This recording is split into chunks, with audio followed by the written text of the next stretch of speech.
Nothing in the world was built up in one day. They are the results of a great deal of human labor, hard work, and a commitment made without sleep. Welcome to MoneydocuTV, a channel dedicated to entrepreneurs who risked it all to create today's most iconic brands. Let's get started. Uber is a successful product of such a great process. There are many areas that are covered by Uber and help to live our lives easily. It has somehow become a part of our lives. So I am sure that you will be interested to know some secrets of Uber, which can amaze you. In today's video, we are going to dig into the shocking truth about Uber. Be ready because the story of Uber will be full of greed, betrayal, and of course illegal business. In 2009, Gerrit Kamp, a co-founder of StumbleUpon, came up with the idea to create Uber to make it easier and cheaper to procure direct transportation. The prototype of the mobile app was built by Kamp and his friends Oscar Salazar and Conrad Wellen, with Travis Kalanick as the mega advisor to the company. But this mega advisor became CEO of Uber in December 2010. How does this happen?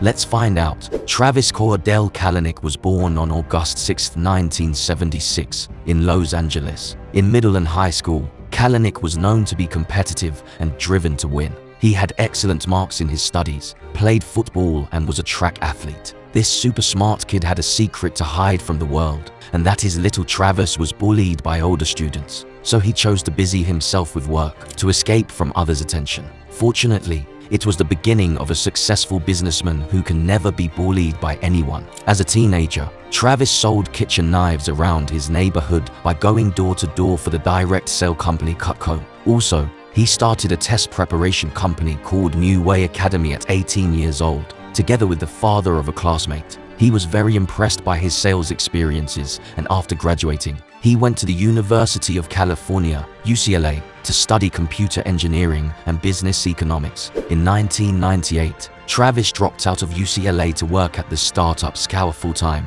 to handle sales and marketing. But after months of growth, Scour was strapped for cash and sought funding. Mike Lovitz, one of the investors, eventually sued the company for breach of contract and finally acquired majority control over Scour. In 2000, many entertainment companies brought a $250 billion lawsuit against Scour, alleging copyright infringement, and therefore filed a bankruptcy to protect itself from the lawsuit. After that, Travis started another peer-to-peer file-sharing company with Michael Todd, which was Red Swoosh. This was called the revenge business of Travis against the companies that filed a lawsuit that killed Scour. But after facing many hard times and ups and downs, American investor Mark Cuban invested $1.8 million in 2005, and Travis managed to develop the company a little bit. In 2007, Akamai Technologies acquired Red Swoosh for approximately $19 million, and Travis made $2 million after taxes and moved to San Francisco. Then Travis met Gareth Kamp, who had just sold his company StumbleUpon to eBay for $75 million.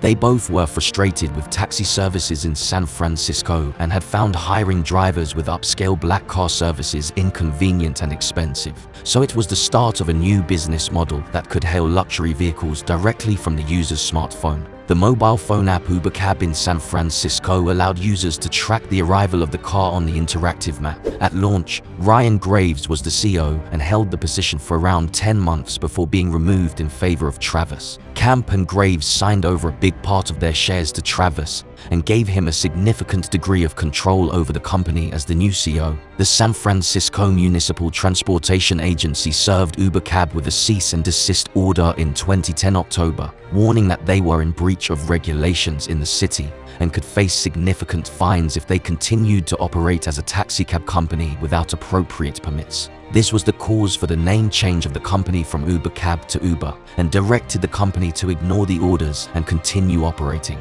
With that, Travis understood that the battle with authorities had begun and started to prepare for it. Travis Kalanick met with Bill Gurley in February 2011 and secured an $11 million investment for 20% of Uber. The company raised a Series B round in late 2011, raising an additional $32 million.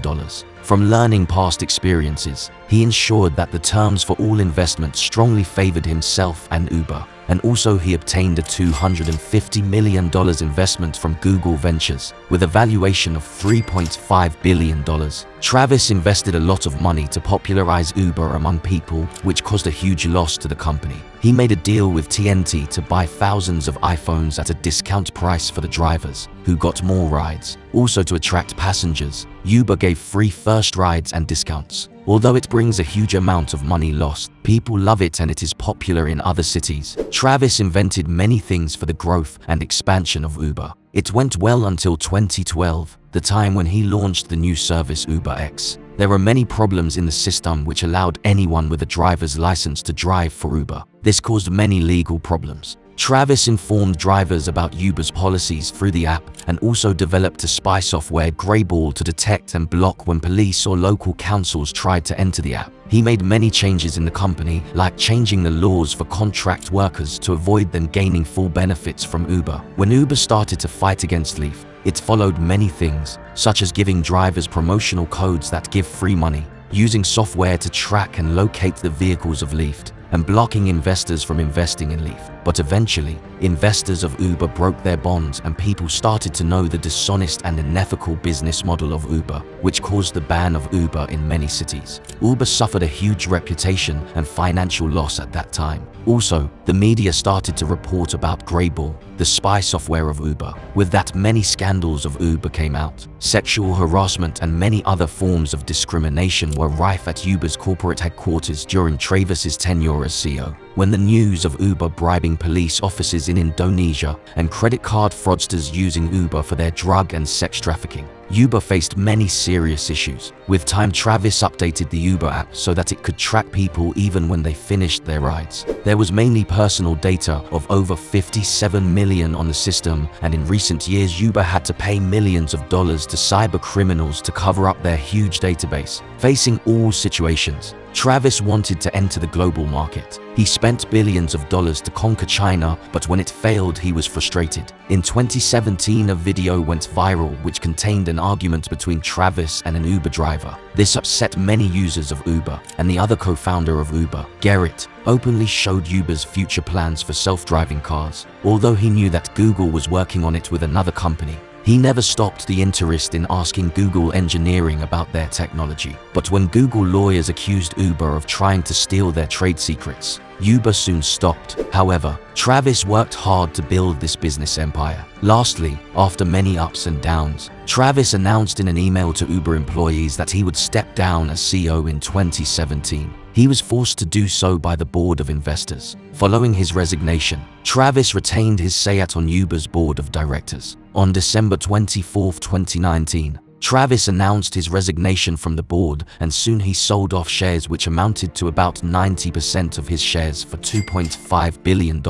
Without interest in rapid growth, innovations, and the winning attitude of Travis, it will be hard for Uber to fight future markets. We really hope you enjoyed today's video, the shocking truth about Uber. Be sure to leave a like and comment below on what you loved about our video. Make sure you subscribe to our channel and hit the bell icon to never miss another great video. Until next time, we look forward to seeing you in our next video. Remember, no dream is too big.